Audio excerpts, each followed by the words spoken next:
Assalamualaikum. Assalamualaikum warahmatullahi wabarakatuh.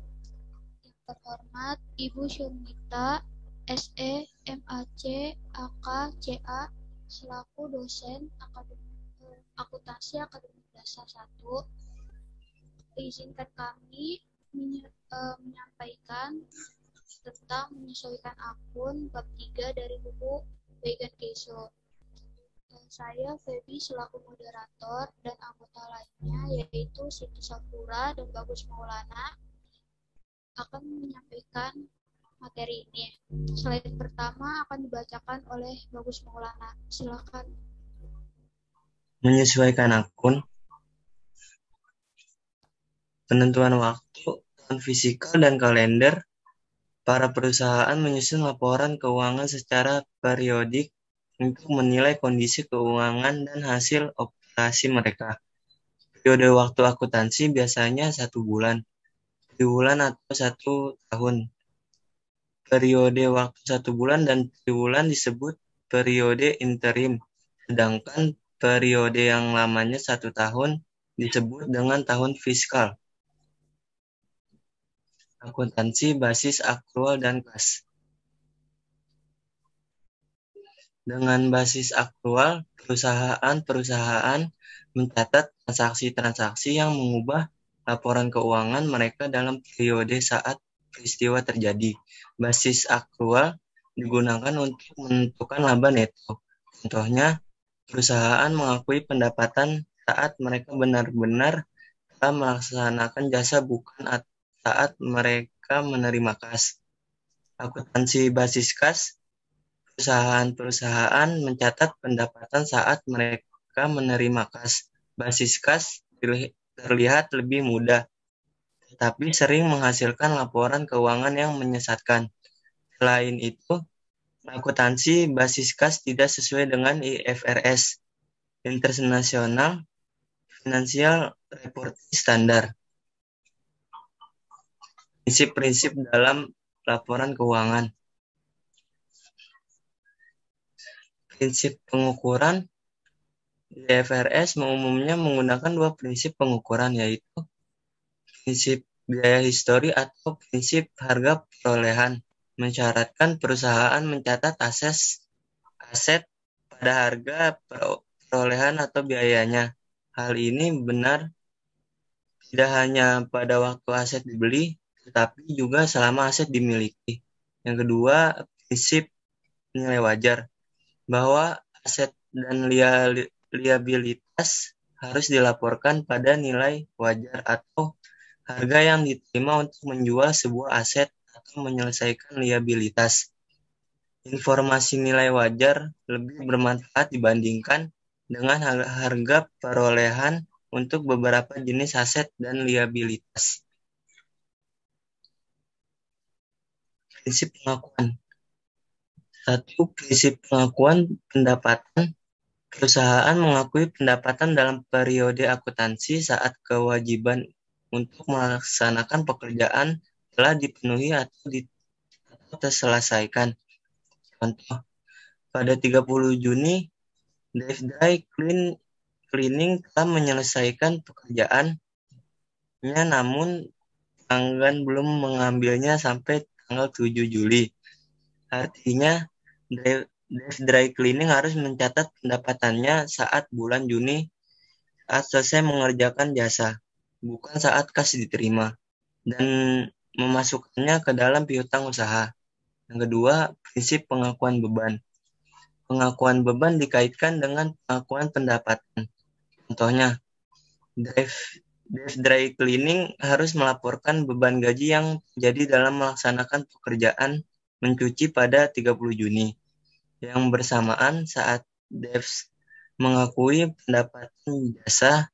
Jika tidak, Dave akan melaporkan sebagai utang gaji.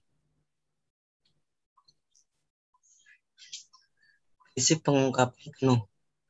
Mengharuskan perusahaan untuk mengungkapkan seluruh peristiwa dan kejadian yang akan memberikan perbedaan ke pengguna laporan keuangan. Dasar-dasar ayat jurnal penyesuaian. Beban dibayar di muka ialah beban yang sudah dibayar tetapi belum digunakan. Perusahaan-perusahaan mencatat pembayaran beban yang akan memberikan manfaat lebih dari satu periode yang disebut beban dibayar di muka. Perlengkapan. Perusahaan mengakui beban perlengkapan pada akhir periode akuntansi. Pada saat akhir periode, perusahaan akan menghitung perusahaan perlengkapan yang tersisa. Contoh, pada 5 Oktober, Salon Dara memberi perlengkapan seharga 2.500. Pada 31 Oktober, akun perlengkapan memperlihatkan saldo besar 2.500. Setelah dilakukan perhitungan, pada 31 Oktober, perlengkapan yang tersisa sebesar 1.000, maka perlengkapan yang sudah digunakan sebesar 1.500. Asuransi. Asuransi harus dibayarkan di awal atau di muka seringkali lebih dari setahun. Asuransi dibayar di muka dicatat sebagai kenaikan debit dalam akun aset. Contoh, 4 Oktober, Salon Dara membayar asuransi kebakaran selama tahun sebesar 600. Masa pertanggungannya dimulai 1 Oktober. Akun ini memperlihat saldo sebesar 600 pada 31 Oktober. Asuransi sebesar 50. Dari 600 bagi 12, habis setiap bulannya. Habisnya asuransi dibayar di muka, menurunkan aset, dan meningkatkan ekuitas pada akun beban.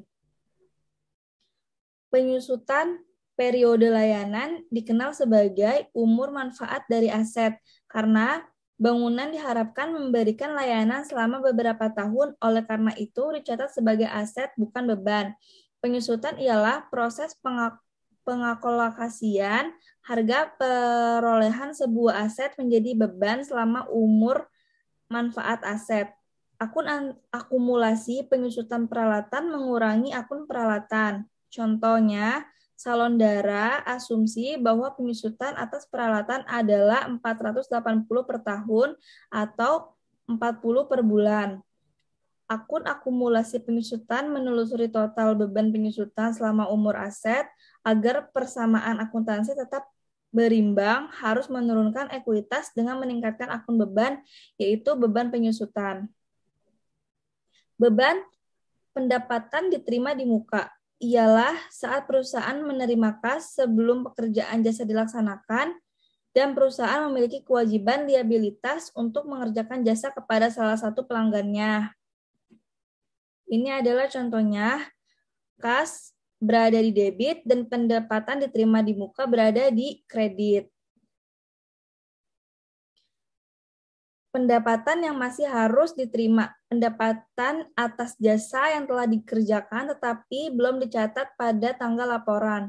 Contohnya, bulan Oktober, Salon Dara mengakui jasa iklan senilai 200 yang telah diselesaikan tetapi belum ditagihkan ke pelanggan pada atau sebelum 31 Oktober.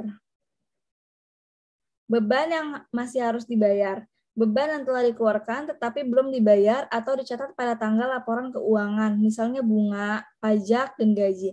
Ayat jurnal penyesuaian untuk beban yang masih harus dibayar menghasilkan kenaikan debit pada akun beban dan kenaikan kredit pada akun liabilitas.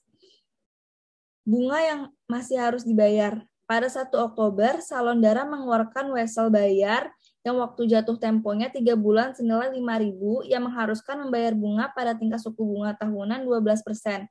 Total bunga yang jatuh tempo atas wesel bayar senilai 5.000 pada tanggal jatuh tempo 3 bulan mendatang adalah 1.500, 5.000 dikali 12% dikali 3 per 12 atau 50 per bulan. Pendapatan diterima di muka. Perusahaan membayarkan gaji dan upah karyawan setelah mereka bekerja. Contohnya pada 26 Oktober, Salon Dara membayar gaji dan upah untuk karyawan atas 2 minggu. Pertama kerja, pembayaran gaji berikutnya tidak akan sampai 9 November. Pada 31 Oktober, gaji dan upah selama 3 hari, 29 sampai 31 Oktober mewakili beban yang masih harus dibayar. Para karyawan menerima total gaji dan upah sebesar 2.000 untuk 5 hari kerja selama seminggu atau 400 per hari. Oleh karena itu, gaji dan upah yang masih harus dibayarkan pada 31 Oktober adalah 1.200 dari 400 kali 3.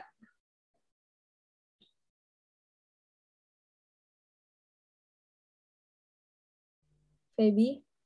Ikhtisar dari hubungan-hubungan dasar.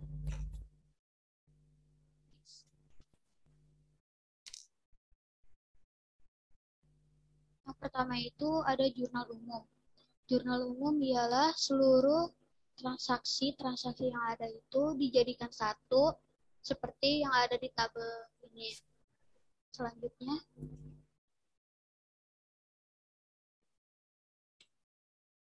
lalu akun-akun yang ada di transaksi tadi itu dikumpulkan atau dikategorikan berdasarkan akun-akunnya seperti kas, piutang, utang dagang, dan lain-lainnya. Selanjutnya, neraca saldo setelah penyesuaian dan laporan laba rugi. Next. Yang pertama itu ada buku besar. Perusahaan menyusun saldo yang lain dari akun-akun yang ada di buku besar. Neraca saldo setelah penyesuaian memperlihatkan saldo-saldo. Itu artinya semua akun-akun yang sudah disesuaikan tadi itu dikumpulkan menjadi satu, lalu jumlah debit dan jumlah kredit itu semua dijumlah, dan jumlah kredit dan debit itu harus sama, seperti yang ada di contoh. Selanjutnya, penyusunan laporan keuangan. Yang pertama itu ada laporan laba rugi.